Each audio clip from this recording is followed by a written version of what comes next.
Assalamualaikum warahmatullahi wabarakatuh. Perkenalkan, nama saya Era Fazira Melina Yahya, NIM 0418103039. Di sini saya memenuhi tugas mata kuliah implementasi Renstra di bidang sumber daya manusia.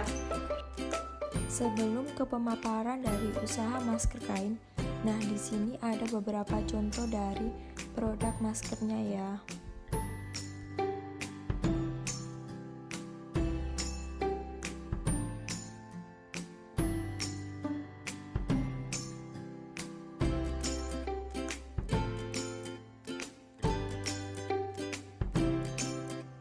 Di sini saya membagi proposal usaha masker kain saya menjadi 7 bagian. Yang pertama latar belakang, yang kedua visi dan misi, yang ketiga tujuan, yang keempat strategi manajemen sumber daya manusia, yang kelima analisis SWOT, yang keenam strategi MOP, dan yang ketujuh metode promosi dan pemasaran. Yang pertama adalah latar belakang.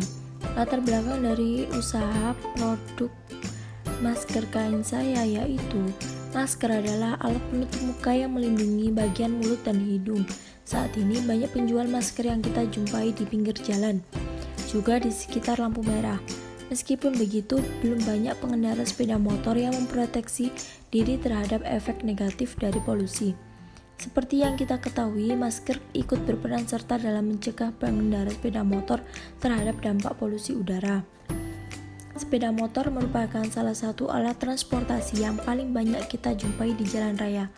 Tidak bisa kita pungkiri bahwa alat transportasi sangat berperan penting dalam kehidupan sehari-hari, terutama sepeda motor untuk bekerja, berangkat ke sekolah, dan berbagai kegiatan lainnya. Penggunaannya pun dari berbagai macam golongan. Masker menjadi barang wajib yang digunakan untuk melindungi diri dari polusi. Masker yang dijual di pasaran dan toko-toko kebanyakan berukuran kecil, hingga tidak menutupi hidung, mulut, dan wajah bagian bawah dengan sempurna. Bahan yang digunakan juga kasar, lengkap dengan gambar hiasan yang disablon dengan kualitas yang kurang baik. Inilah yang mendasari ide kreatif membuat usaha masker kain katun Fazira Handmade. Yang kedua yaitu visi dan misi. Visi saya yang pertama, mengembangkan jiwa wirausaha di usia remaja. Yang kedua, mengembangkan kemampuan dalam bidang wirausaha. Misi saya yaitu melakukan praktik kerja melalui penjualan hasil kreativitas, menumbuhkan rasa kreativitas, dan meningkatkan rasa kerjasama membangun usaha. Yang ketiga adalah tujuan. Tujuan dari usaha produk masker kain saya yaitu 1. Menggunakan masker kain juga bisa membantu perekonomian usaha kecil menengah melalui pekerjaan produksi, sehingga mendapatkan penghasilan di masa sulit ini. 2. Dapat menambah penghasilan untuk memenuhi kebutuhan di masa sulit ini. Yang keempat yaitu strategi manajemen sumber daya manusia. Strategi manajemen sumber daya manusia merupakan suatu pertalian antara manajemen sumber daya manusia dengan tujuan dan sasaran strategi yang dimaksudkan agar dapat memperbaiki kinerja bisnis dan mengembangkan budaya organisasi.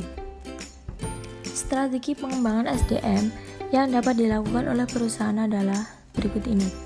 1. Memberikan kesempatan pada setiap karyawan untuk menyalurkan ide dan gagasan pribadi mereka.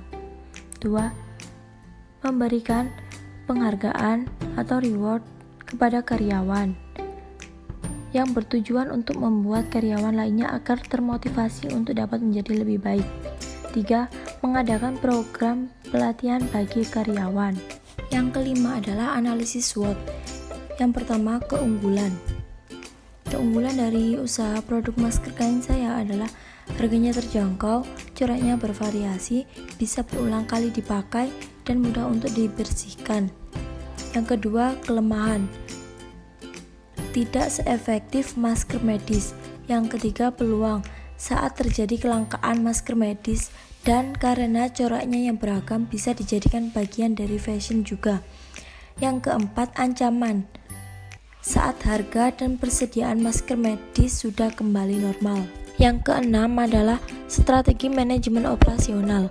Menurut Jay Heiser dan Barry Render, diferensiasi biaya rendah dan respon yang cepat dapat dicapai saat manajer membuat keputusan efektif dalam 10 wilayah manajemen operasional.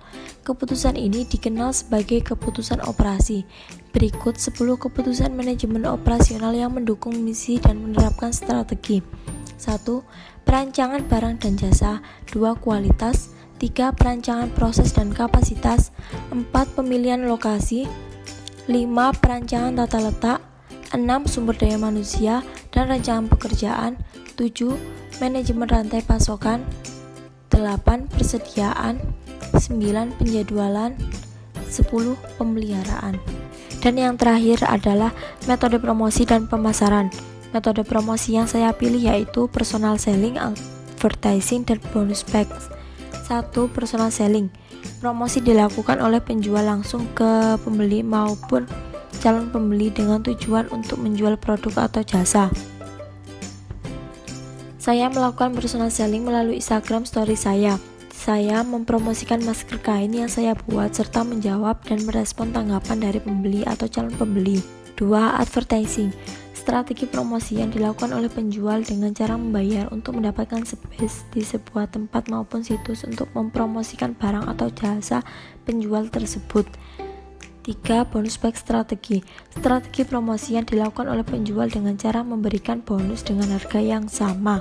Sekian dari pemaparan proposal usaha produk masker kain Fazira Handmade. Kurang lebihnya mohon maaf yang sebesar-besarnya. Wabillahi taufiq wal hidayah.